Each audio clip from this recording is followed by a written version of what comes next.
السلام علیکم ورحمۃ اللہ وبرکاتہ۔ بسم اللہ والحمد للہ والصلاة والسلام علی رسول اللہ وآلہ وصحبہ اجمعین۔ آج اس صحابی کا تذکرہ کریں گے جس کے بارے میں مسلمانوں کی اکثریت جانتی نہیں ہے۔ اس صحابی کا نام ہے حضرت جلیبیب رضی اللہ تعالیٰ عنہ۔ ایک چھوٹے قد کے صحابی تھے اور اتنا حسن بھی زیادہ نہیں تھا، یعنی کہ اتنے اٹریکٹیو بھی نہیں تھے۔ رسول اللہ صلی اللہ علیہ وسلم نے ایک دن ان سے کہا، یا جلیبیب تمہاری شادی نہ کر دوں؟ جیسے پنجابی میں کہتے ہیں، یار مینو کنے دینی ہے، یعنی کہ میں اتنا زیادہ خوبصورت نہیں ہوں، مجھ سے کس نے نکاح کرنا ہے؟ تو حضرت محمد صلی اللہ علیہ وسلم نے ایک انصاری صحابی سے کہا کہ مجھے تمہاری بیٹی کا نکاح چاہیے۔ وہ بڑے خوش ہوئے۔ انصاری صحابہ جس وقت تک ان کو یہ خبر نہ ہوتی کہ رسول اللہ صلی اللہ علیہ وسلم کو نکاح کی حاجت ہے یا نہیں، اس وقت تک اپنی بیٹی کا نکاح نہیں کرتے تھے۔ تو رسول اللہ صلی اللہ علیہ وسلم نے فرمایا کہ اس سے مراد میں نہیں، مجھے تمہاری بیٹی کا نکاح جلیبیب رضی اللہ تعالیٰ عنہ کے لیے چاہیے۔ رسول اللہ صلی اللہ علیہ وسلم کی یہ بات سن کر اس صحابی نے کہا کہ مجھے اس کی ماں کے ساتھ مشورہ کرنے دیں۔ تو آپ نے فرمایا ہاں کر لو۔ وہ گھر جاتے ہیں، اس کی ماں سے کہتے ہیں کہ ہماری بیٹی کے نکاح کا پیغام آیا ہے جلیبیب رضی اللہ تعالیٰ عنہ کے لیے۔ تو اس کی ماں کہتی ہے کہ ہم نے اتنے زیادہ رشتے ریجیکٹ کر دیے پہلے، ہماری لڑکی کے لیے صرف جلیبی بھی رہ گیا ہے، نہ اس کا کوئی یعنی کہ اتنا زیادہ پیار ہے۔ تو یہ باتیں صحابیہ جن کے نکاح کا پیغام آیا تھا وہ پیچھے پردے کے پیچھے سن رہی تھی۔ تو انہوں نے فرمایا کہ جو رسول اللہ صلی اللہ علیہ وسلم نے میرے لیے چن لیا ہے، کیا آپ اس کا رد کریں گے؟ تو وہ ماں اور باپ کہتے ہیں بیٹی بات تو ٹھیک کہتی ہے۔ تو انہوں نے رسول اللہ صلی اللہ علیہ وسلم کو ہاں کر دی کہ ٹھیک ہے، آپ ہماری بیٹی کا نکاح جلیبیب رضی اللہ تعالیٰ عنہ سے کر دیں۔ جلیبیب رضی اللہ تعالیٰ عنہ سے ان کا نکاح ہو جاتا ہے۔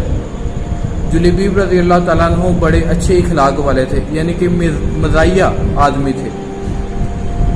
ایک غزوے میں رسول اللہ صلی اللہ علیہ وسلم جاتے ہیں، اللہ تعالیٰ فتح عطا کرتے ہیں اور مال غنیمت بھی ملتا ہے۔ رسول اللہ صلی اللہ علیہ وسلم نے سوال کرتے ہیں فلاں فلاں فلاں کہاں ہے؟ صحابہ بتاتے ہیں وہ یہاں ہیں۔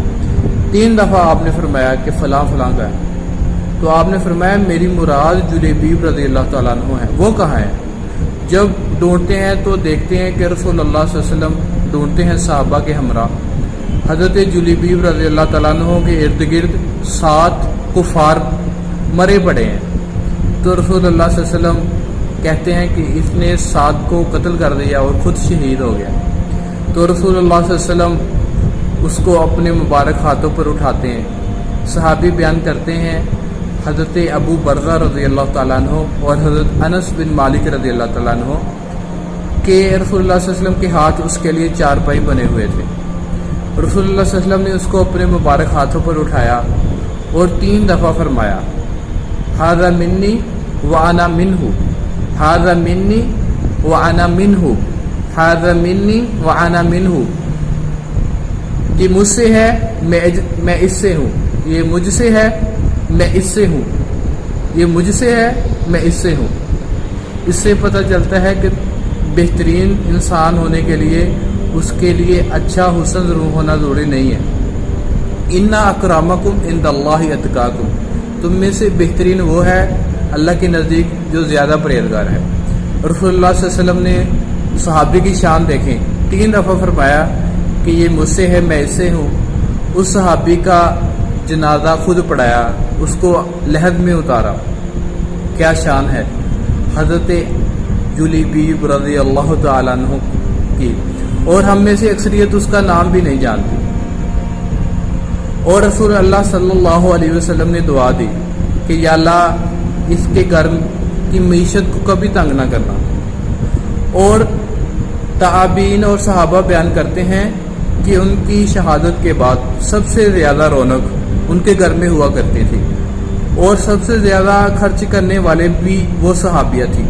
اللہ تعالیٰ نے اس صحابیہ کو اجر دیا کیونکہ اس نے رسول اللہ صلی اللہ علیہ وسلم کا منتخب کیا ہوا صحابی کو، جو آپ صلی اللہ علیہ وسلم نے اس کے لیے منتخب کیا تھا، اسے چن لیا، اور اس صحابی نے انکار نہیں کیا. اس صحابیہ نے، اللہ تعالیٰ نے اس کو پھال دیا، اور وہ سب سے زیادہ خرچ کرنے والی تھی، اور سب سے زیادہ لوگ تمنا کرتے تھے کہ کاش اس سے ہمارا نکاح ہو جائے، کیونکہ اس کی معیشت بڑی زیادہ تھی. السلام علیکم.